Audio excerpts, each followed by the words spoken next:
Fellow tennis nerds, today we're sitting down here with Nikki as usual. We played 2 hours, so we're both a little bit tired. Also, you played football before, I played tennis, so the bodies are a little bit stiff.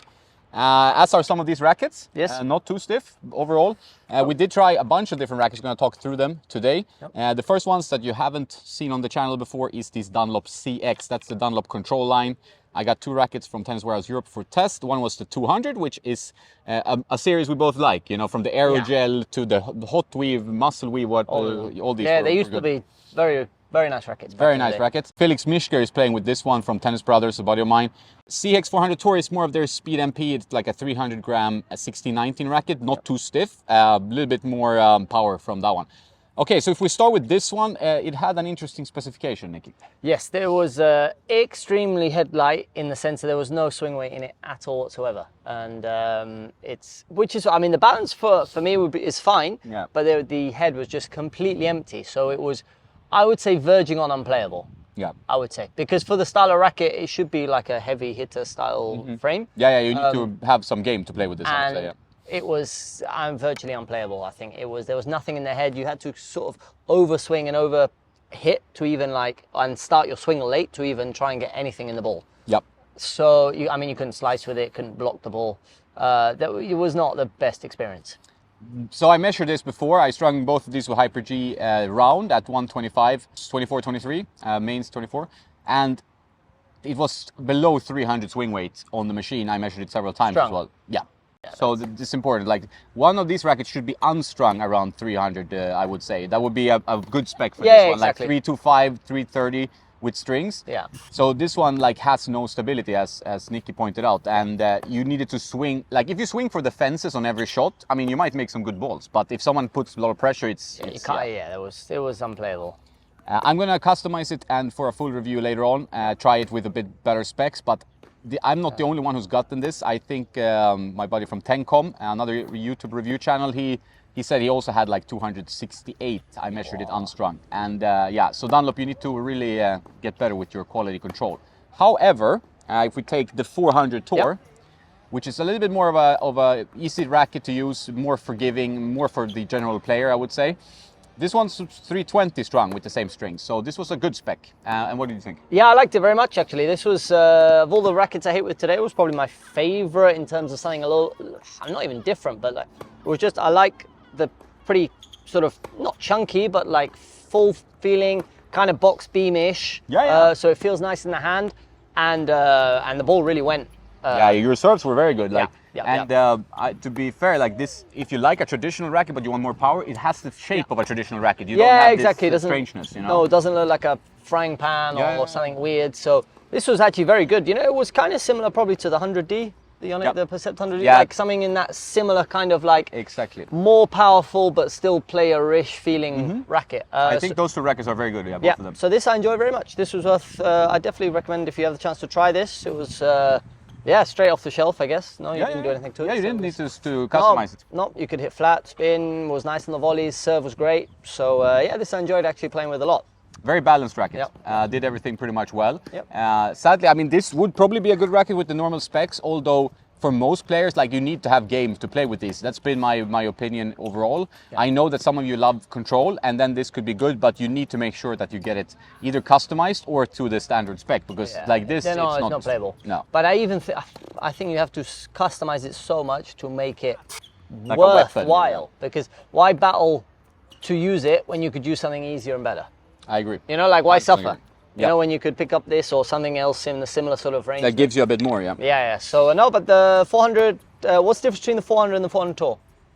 The 400 is a little bit lighter. But same... similar beam, I think, and stuff. I have to check that out. This is 300 grams, so it's not... Yeah. Oh, okay. Yeah, no, I definitely give that a try. It's a good stick. If you want more heavier, you can add some weight to the handle maybe, or even to the hoop. So it's ready to play as is, but for advanced players you want a bit more power, you can add. So this is very good. It was very good from the first generation I tried, and I think it's been good, but it's a little bit of a sleeper racket because people don't know about it. They always think about the 200 or even the 200 Tour, which is 95, which I think is kind of pointless for me to even test this time around, because very few players should play with 95s today. I mean, it's not really worth it, to be fair. Not. And then you try the new blade. We can talk about that one, because that is very similar in specifications to the 200. However, this one is 1820 and has a swing weight of 330 strung. So that's definitely like as it should be, you know? Yeah, I mean, overall felt nice. Felt pretty much like a blade feels. We had as well the previous model blade as well to kind of compare. They both have alu power in various colors, but different same. colors, but neither of them are customized. Like neither racket's customized, so pretty much same. Yeah, I would say the same spec. Same spec. Maybe this one is a little bit more dampened. Yeah. Yeah. But it's slight. Slight. Didn't really feel it was better. I always feel with the blade needs some weight over the sweet spot. I would agree with that. Always, from all the blades, in my opinion, I've always needed something here just to give it a little bit of like crack. Otherwise, it's just a little bit wishy-washy. And you, like shots off center can really be punished with the blade. Like you need to make sure you hit the sweet spot, especially 1820. Yeah, but overall, I mean, this is my kind of racket anyway, so I liked it. But I would say yes, it would need a little bit of customizing, in my opinion. You can play with it obviously as it is, and many people do. But just to get even more out of it, I would definitely say a little bit of custom, even just like 3 grams, it's like 3-4 grams is enough to just give it a little bit more pop. Then it's like really player ready, like tour ready. Exactly. Cosmetics I think look great. I like the color a lot. The only thing I don't like is that orange W. I don't really know why it's orange. Everything else is sort of in that neon-y color. But yeah, it's a bit odd actually. Like it's no need for it. Like the butt cap or what? Everything else looks great, you know, and they have with the lime thing. I mean, this makes no difference whatsoever. No, absolutely not. I don't. What was? It's supposed to be a clip and go, so it's supposed to be easier to just change them. That's it. Oh, that's it. Not for the playability at all. Okay. It's just to make changing grommets easier. Yeah. Fine. Okay, fair enough. So it's a practical application. Yep. So yeah, the blade is good. Like for advanced players who can, use the control. Yes. I would say the 1619 I prefer a little bit more. You get a bit more lift for free and a bit bigger sweet spot. Yeah, I liked it overall. And then you had a racket like the new Speed that you haven't tried before. It's the MP, strung with Lynx Tor. What do you think about this one?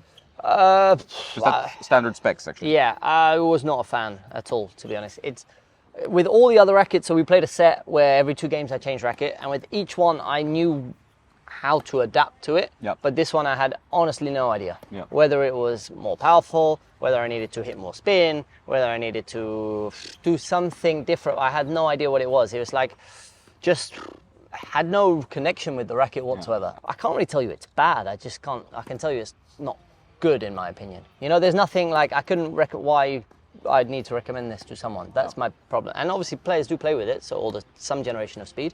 But in my opinion, there's really not much about it. Like sometimes I hit the ball and the ball sounded unbelievable. Sometimes I felt like I hit it well and it went straight down. But like I said, there was no way for me to adapt and find any kind of consistent regularity with the hitting and the striking. Yeah. So that was a bit of a disappointment.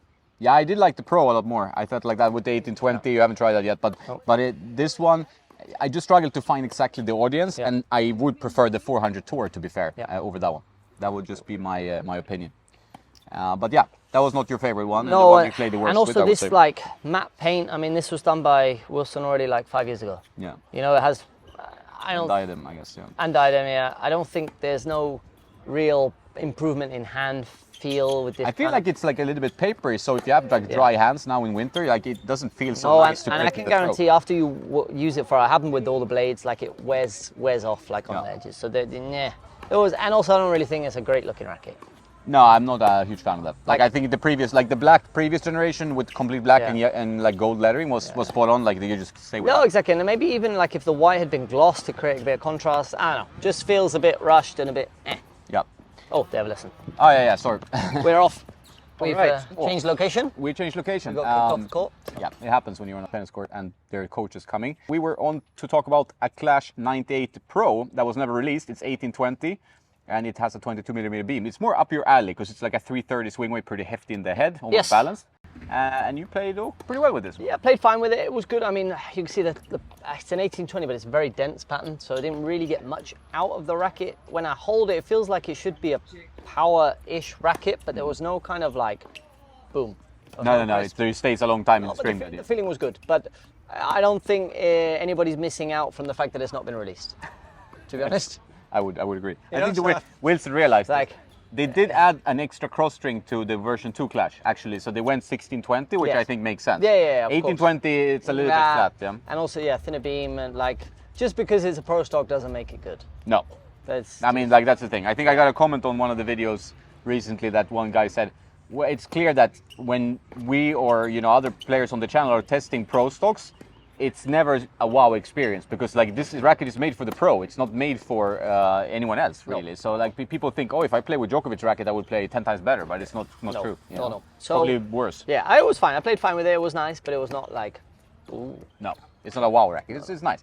And then we had more of a cosmetic thing to talk about. As you can see on the screen, there will be there's an Ezone that is very blue-ish and very nice looking, in my opinion. There's 2022.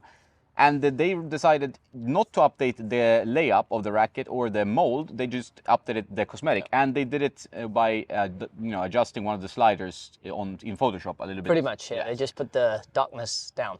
It does feel like that, because if you look at the rackets, they are very, very similar. It's just like this one just came out, the negative came out. Exactly, yeah, exactly. And like, I mean, so I found out that the Yonex are now updating rackets every 3 years, not every 2 years. Which is a good idea. I like that. So then so after a racket's been out for 2 years, it gets like an updated cosmetic special edition. Yeah. Which for the same reason is why it's like a facelift, but it's without any updates. There's no updates whatsoever, so it is exactly the same racket. They're not trying as well, which is good to say, oh, there's a difference. It just is a different color. That I like. The honesty is good. Yeah, exactly. And not that many players are using it, because that is still their main. The blue one is still the main model, so only a few players are using that one. It looks good. Yeah, it looks nice. It's not.